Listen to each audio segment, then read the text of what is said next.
how much market size is a good market size? Any market size that can help you bootstrap is very good.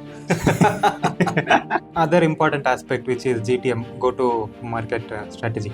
You go to market to sell. Generally, people use GTM and marketing interchangeably. GTM is a combination of this marketing and sales. Okay, so now I would like to go to the other important aspect, which is market size. So generally, people say I have a huge market, entire world, right? I very commonly hear this. I have a $100 billion market, and there are three terms, right? TAM, SAM, and SOM. And few people have even said that my SOM is some $50 billion. I can obtain that in just 2 to 3 years. So that sounds very crazy to me. So I would like you to very clearly help us to understand how should a startup founder, especially who's in their early stages, look at these terms. What exactly is market size? What is TAM, SAM, and SOM? How do we calculate it? There are two ways which I think we can look at TAM, SAM, and so on. The market size, generally people like to describe in terms of rupees or dollars, in terms of value. Yeah. I would, for early stage startups, I would really like to know how many people are there who are having this problem. For me, that is more important. Of course, the value is important, but if there are more people wanting this problem solved, and there are more people who want this, I mean, who would pay for this to solve, then it's a good problem to solve. And whether you build a unicorn kind of business or not, ideally as a first time founder, you should try to see if I can build a business at all or not. Uh, I mean, you should try to build a unicorn, but I think it's more important to build a business than to see whether a unicorn is coming out of it or not. So, when you are looking at a market, please try and see that, okay, how many people are having this problem in this world? How useful can I be for this world? Can my business be for this world? If your business is very useful, more people would want it to be there. More people would want it to exist. If it is not that useful, people wouldn't want it to exist. I mean, people won't care.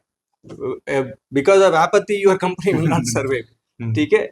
So, instead of, as an early stage founder, instead of trying to look at TAM, SAM, SOM in terms of dollars or millions and billions of dollars, try and see that how many people are having this problem in this world.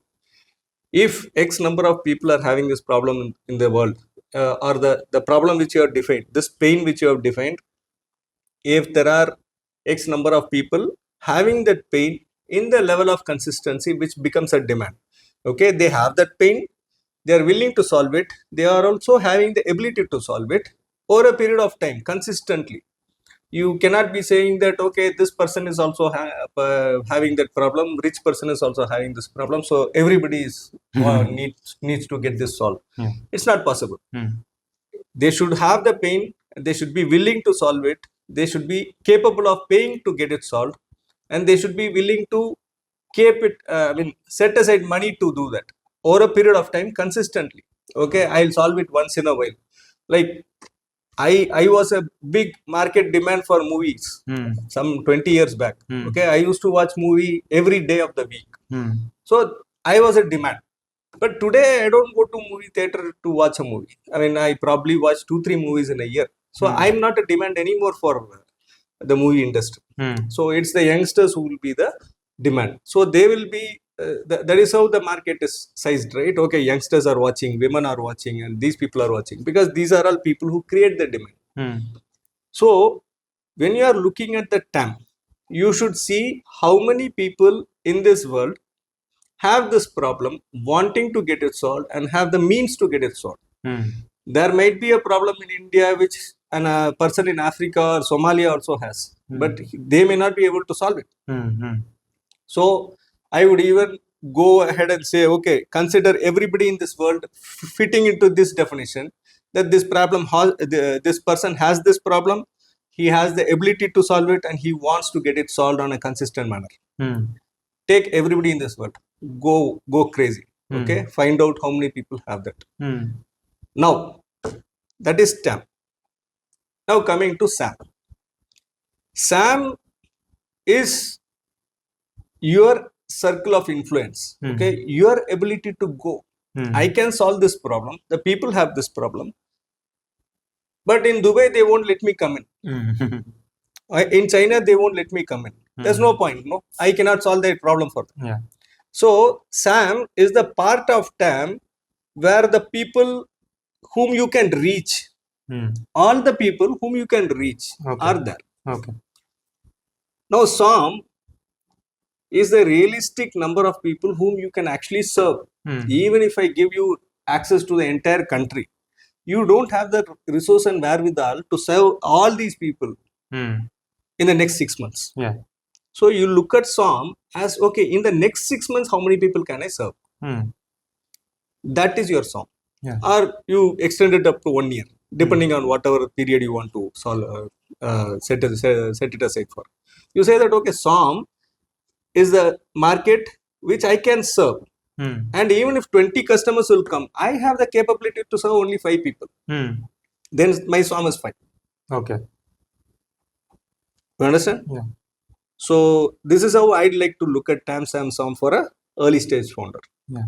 And since you have said that SOM is 5, just as an example, like it is generally calculated in terms of value, as you said, money, right? So how does that money number come out? Okay. Now I told that you should consider a person with a problem, wanting to solve it, ready to pay money for solving that. How much is he ready to pay that? That number multiplied by the number of people whom you can serve in this short time is your SOM in terms of value. And how do we find that out? How much you have to test it. First, you have to assume, you have to see how much they are spending currently for the alternative. What is the expenditure for them to solve it right now? Yes. If they are spending 1,000 rupees, if you go and offer a product at 3,000 rupees, they will not buy it, right? Unless it is so damn great. Yeah. If it is costing 1,000 rupees and 3 days to solve, okay, you are telling, sir, I give me 1,500 rupees, I'll solve it in 2 hours. They may still buy from you. Right? That is the difference between train ticket and air ticket. Yeah, right? Correct. So you have to see what is the value that you are providing them. Mostly it is time, money, convenience. Convenience is the least. Mostly it is time and money. People really look for convenience is for the people who have disposable income. But generally people look for time and money. Mostly time is convenience also.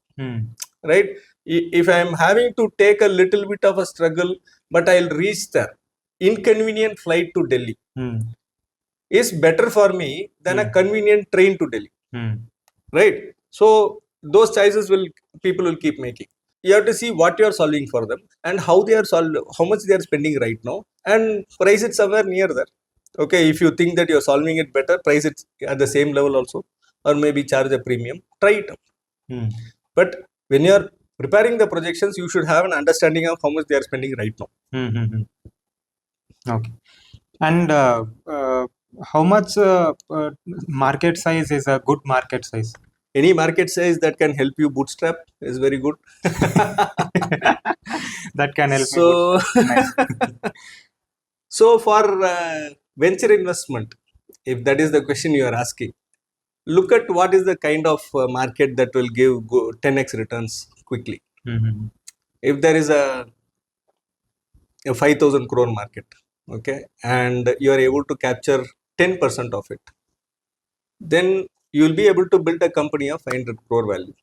Now, if I invest 25 lakhs at 5% in your company today, and in 5 years you create a company that is 5 crores worth, okay, in between you would have raised some rounds, and my 5% would have come down to 1.5-2%. Okay, so at that point in time, if you create this 500 crore valued company, my 1.5% will be at what value? What is the value of my 1.5%? 10 crores. That's a good investment for me. Yeah. Okay. Now moving on to the next slide. So other important aspect, which is GTM, go to market strategy. So how do we project it? And generally, I've seen in a few pitch decks, GTM, they write it as I go to market using Instagram, I go to market using Facebook. I mean, these online mediums. I have no opinion on it, but I would like to hear from you. what exactly is GTM and how do we present it in a pitch deck? And even keeping the pitch deck aside, as a startup founder, we should have our own strategy on going to market, right? So, what is the right way? ठीक है. So see, GTM is go to market. How do you go to market, and why do you go to market? You go to market to sell, right? Generally, people use GTM and marketing interchangeably. It's generally it's not right. You should understand the distinction between marketing and sales. GTM is a combination of marketing and sales. GTM is marketing is communicating to people, right? What my product is, who I am, what my product is, what is the problem it will solve, and who is the right person to use my product. Like putting up a hoarding, okay, saying that okay, this box is a car. It has 4 wheels. If you fill petrol, you can start and keep driving and move from place A to place B. This information is consumed by everybody. Not everybody is going to buy it, whoever consumes it. Because they may have the willingness, but they may not have the ability. Now, when all the people who are having the willingness, when some of them get into the stage of having the ability to buy it, okay, then they will see many hoardings like this, right? There is one brand called X, there is another brand called Y, there is another brand called Z, selling the same item, making the same promises that this is the problem that you have, your problem of moving from place A to place B, and we have the solution for it, which is called a car. Now, how does this person decide? That is where sales comes in. Now, this person has lot of questions about your product. Somebody has to go and clarify it. Somebody has to understand what queries they are having in their mind, what comes in their mind when they look at such a solution, and how to address those issues in a way that the customer can take a decision to open his purse, give the money to you, and take your product. Now, in early stage companies, you have to focus on both sales and marketing. You have to do a significant amount of marketing to make your product known, and you have to do probably more sales, talk to more and more customers. Sales is a beautiful process. It's a wonderful exercise in the organization. Okay, sales is the process through which you actually get business. They also get feedback. So people pay you money, and they also give you insights into the problem and solution to make your product better. Okay, so GTM is a combination of this marketing and sales. Most people try to start with marketing. I say please start with sales. Take the product, go and stand in the market, give it to customers and tell them to use it. Talk to them, sell your product one by one. Don't throw it there and expect people to come and I do Instagram marketing, people will immediately download and start using it. It generally doesn't happen. Go to where the customer is, engage with the customer, convince them to buy it, convince them to give you the money. This is an entirely beautiful process where all aspects of your business is being covered. Your relationship with people, your relationship with money, your relationship with the product, all are at play when you are doing sales. So any early stage founder should put up in their GTM slide what they have done as sales, how they have gone and convinced customers, what kind of feedback they've got, and through that, how did they find the insights of going with how did they build the GTM strategy? Going and telling that, oh, we'll put it up in Instagram and people will see it and come. We'll give a Razor Pay link and they'll pay. It won't work. As GTM strategies should be comprehensive. It should cover why a customer will buy it and what is their decision making process. All these things you should know. You may not bring it at that slide, but that slide should show that you know about it. Only 3 sentences in the slide, investor will be able to make out whether you know it or not. And keep a backup slide of all this insight and market research and engagement. But in the slide you show that, see, I am going to reach this customer only through this because this is his behavior. That is the GTM slide. Instead of saying Instagram marketing, social media marketing, influencer marketing, why will somebody buy? Because an influencer is telling. What is the thought process? Why is that influencer so important to that person? What is the credibility of that influencer? What is the credibility of influencers in that segment? So what is the behavior that the influencer influences?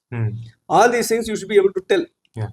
At least as a backup slide, mainly as a backup slide, but the GTM slide should show exactly what things you will do. And if you are saying that I will do social media marketing, you should be able to tell in the next 6 months how many customers will you get from the social media marketing. If you are saying that I'm going to go through these 3 channels of marketing or 3 channels of customer acquisition, you should be able to tell, okay, one is referral, one is social media marketing, one is repeat sales. Referrals will be so much, repeat sales will be so much, and social media marketing will be so much. You should be able to tell how these numbers which you are projecting in the next slide, which ideally is the ask slide, the most important slide. So you should be able to tell exactly this is how I'm going to get my customers. Okay, now finally we'll move to the important slide, as you said, which is ask. So how do we project the ask section? How do we prepare that entirely? How do that founder even know that how much do they need? How much do they ask to the investor? Okay, you should think of raising funds when you are at a point where you think you have figured out something. Okay, ideally it can happen only if you have actually worked on it day in and day out, and you have understood what is the problem, what is the solution, what is the product that needs to be built. You have built something very small and actually tried it out.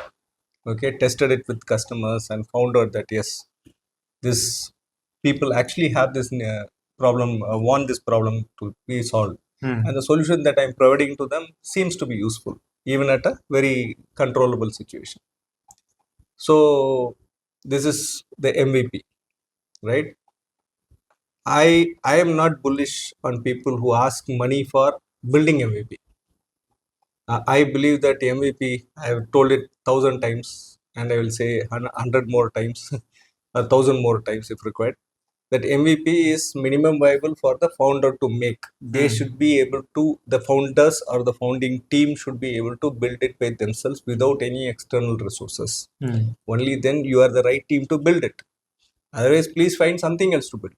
This may not be your cup of tea, because there are so many people with a lot of capabilities, same idea with hundreds of teams. If there's another team which is capable of building it without any external strength, then they are the people to solve this problem. So if you are that team, now sit together and visualize how this company will go forward. Day in and day out, take a large paper, write down, okay, on day 1, what will I do? If this is a company, on week 1, what will I do? I will go to office, I will open the door, or I will work from home, I will build this product, and I will continue to execute to the customer. This is the raw material that goes into it, and this is the output that it will come. I will have to take it to this customer, travel to the customer, give it to them. Okay, so prepare a very detailed projection. First, create a 1-month projection. Okay, in the next 30 days, what is it that we'll have to do to run this company? Then try to consolidate on a weekly basis. Then make that into prepare weekly projections for 3 months. Then try to make it into monthly basis. Now prepare monthly projection for 6 months. Okay, this is how much the rent it will cost for us. This is how much the salaries are going to cost. This is the power consumption. This is the raw material consumption. This is how much we will be able to sell. How many customers we will be able to serve every day. So through all this process, create a very detailed financial projections. Start with the operations. Understand what is going to happen. And for anything to move, there is an amount that needs to go in. And anything that you sell, an amount needs to come in. Now, see where the cash is going, see from where the cash will come. Don't be dependent completely on the investor's money for this entire operations. So you say, okay, we are producing, right now we are producing with our hands and we are giving it to them. They are giving us 10 rupees. Now, if you are able to make it into better and produce, and with our hands, we are able to produce 10. Now, if I have a machine, I'll produce 100. Now, if I'm able to make 100 sale, what is going to be the revenue, what is going to be the cost, and what is going to be the associated logistic cost? All these things, write down the operations first. Along with the operations, write down the costs. This will give you a cash flow of a period of 6 months. Be conservative in terms of revenue. Be realistic in terms of expenses. Not very aggressive. Don't make it unviable. Make it realistic. But be as much conservative as possible in terms of revenue. If you are earning 10 rupees right now, keep it at 10 rupees. Don't say that, oh, no, the product is good. Customers will start buying it at 12 rupees or 20 rupees. Don't think like that. This projection converted into a 6-month, this 6-month cash flow will give you a sense of how much money needs to be plowed in and how much revenue can be generated and what is the direction the revenue will take. Now, this will give you a sense of how much money is required for 6 months. If it is the first time that you are raising funds, if it is the first institutional check, have a runway for 6 to 9 months. Try to raise for 6 to 9 months and tell them exactly, see, this is how we are going to deploy the money. And we expect this outcome. Yeah. You get it? Yes. Although I've told it in so many words, it takes a lot of Excel sheet work to do this. Yeah. And a lot of realistic activity, realistic understanding of the market to do this. Yeah. Got it. Yeah, that was a last question. But I struck with a other question. The problem has been faced by most of the first-time startup founders while we present to investors. So we present the entire pitch deck and we read through it line by line while we present also. So what is the right way to present to an investor? So should I read it or should I just give a small brief and leave it? How do I do that? No, actually, there is lot of content on how to pitch, right? Okay, there are so many ways, but I would say try to make it into a conversation. Okay, the pitch deck is just a support. You should be able to talk. You should be able to make sense. Okay, if you have done enough groundwork, that confidence will show. And do you think actually investors will invest based on a pitch deck? They are not investing on the pitch deck. They are investing in you. So if you are looking at the deck and talking to them and reading what is there, you are not looking at them. You are not having a conversation with the investor. Right? You are actually conversing with the deck. And you are expecting the investor to converse with the deck. They are not interested in investing in your deck. They are investing in you. So make eye contact with the investor. Make it into a conversation. If they have questions, start answering right away. Or if there is a structure, if you are pitching it to a large group where they are saying, okay, 7 minutes pitch and rest Q&A, go ahead, tell your story. Have your monologue ready. Be very clear. Practice 1,000 times. Because even the best or the most confident person will not be able to deliver a comprehensive pitch without proper practice. So you should know what is there in the slide. You should ideally prepare it yourself. Don't get it prepared by somebody else and you go and pitch. Okay, you should ideally put your blood, sweat, and soul into building that pitch and go and present it to the investors as a conversation. Even if you are telling a story, you cannot be telling. How can you tell a story to a child when you are looking at somewhere else? You have to look at the child and tell the story, right? So do that. Great.